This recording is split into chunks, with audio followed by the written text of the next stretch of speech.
Yo, this is Fast Eddie Chambers, and welcome back to the channel. Today we in Media, PA, and we got my man Cam at where? Fighting Comes First, owner, boxing trainer, coach. Yes, sir. And he's going to help me show y'all how to counter the jab. 5 counters to the jab. We're going to get right into it. We ain't going to make you wait. First one, simply put, ooh, look at that. Already starting with that slick stuff, you know what I mean? The first one is he's going to throw the jab, I'm going to catch it, and then return it. So let's do that. And then, you see that? One more time. Now we're gonna get that other angle. We're gonna do both angles. We're gonna do both angles for every shot, just so you can see it, right? So we're gonna do it again. Boom. You know what I mean? You get to see the defense from both sides of it, and then the return from both sides as well. One more time. Now we're gonna do this time. We're gonna catch the jab, throw the left hook. Slightly different situation. Now we got to make, I want you guys to know that the jab is obviously a range punch, right? So I can't catch the jab. Throw your jab, Cam. I can't catch the jab out here and think that I'm going to be able to throw a decent left hook from this position. So what do we have to do? We have to get, now you can extend it a little bit, but it becomes a little more dangerous. That right hand can come, a few different shots can come there, so it's a little dangerous. But in this case, we have to be a little more aggressive with our defense, and we have to step into his jab, make him eat it, pause, to you know, for lack of a better term here. So do it again, boom, and I step in. You see how I step into that range? I catch it, even parry it a little, and then bring the hook behind it. You see that? Now we're gonna switch angles so you can see from this angle is a little bit better. So step in, boom, fine. Finish that hook right there. I could have threw it harder, but I'm being nice to Cam today, you know what I'm saying? No, but those two, now we're gonna do another one that's a catch, right? Gonna be catch his jab, go over the top with a right hand. But just, it's more so when I say catch, it's like throw your jab, Cam, it's more of a little parry. You see how I control it a little bit, take the force from it and kind of redirect it. That's all we're doing. So let's do it again, and then drop that right hand. Now this is a little bit harder to get a lot of power on. You can get a decent amount of power, but it's a little more difficult. It takes a little more, this is more of like a starter type thing. So like if he threw the jab, I'm tapping it, boom, that's the start something, and then maybe come with a combination, you know what I mean, after that.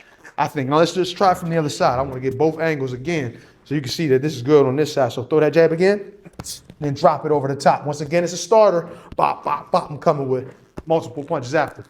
No more than 3 though, all right? Now we're gonna do something that's a little slick. My favorite of all of them is the pull counter.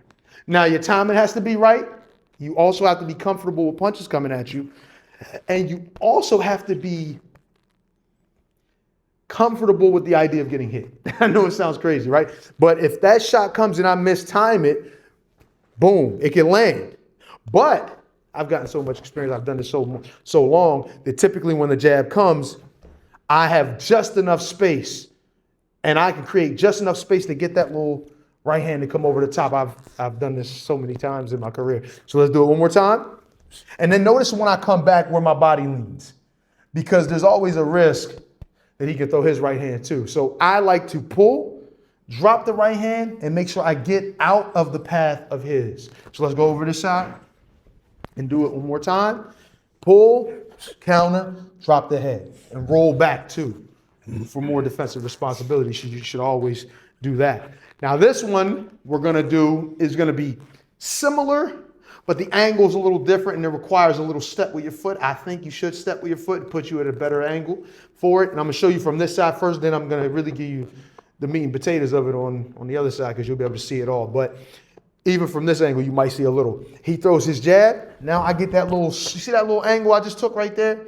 And there's a clean path to the right hand over the top of his shoulder. If you do it correctly. One more time, Cam. Clear path. And especially if the hand doesn't come back. And most times when guys throw a punch, they're typically not as likely to throw another punch or to throw anything after. So if I was to do this, and a lot of people would say, well, if you slip over here and Cam throws his jab and pulls it back, he might throw the left hook or the right hand. Most likely not. Especially, and then he's not gonna have the time. I'm gonna get there first. I'm beating him. So do it again, and look at the angle. That's a hard right hand to throw. Look at where his foot is. It's gonna be hard for him to get that right hand to go off with any kind of power. Look at how he has to turn his body, and by the time he does, I'm winning that. So I'm gonna show you on this side. Same thing. He throws that jab, I drop it over, boom, right hand right behind it. You know what I mean? One more time, watch my back foot this time. Boom, see that? Dropping right to the back foot. There's more power I'm able to recruit from here. And then right over the top. Now, I hope y'all enjoyed that. Hope you enjoyed me hitting Cam. You know what I'm saying? Kind of. I let him. But I don't typically hit Cam that much. So this is just because of the video. But I appreciate y'all. If you want to learn how to fight like a pro, watch this video.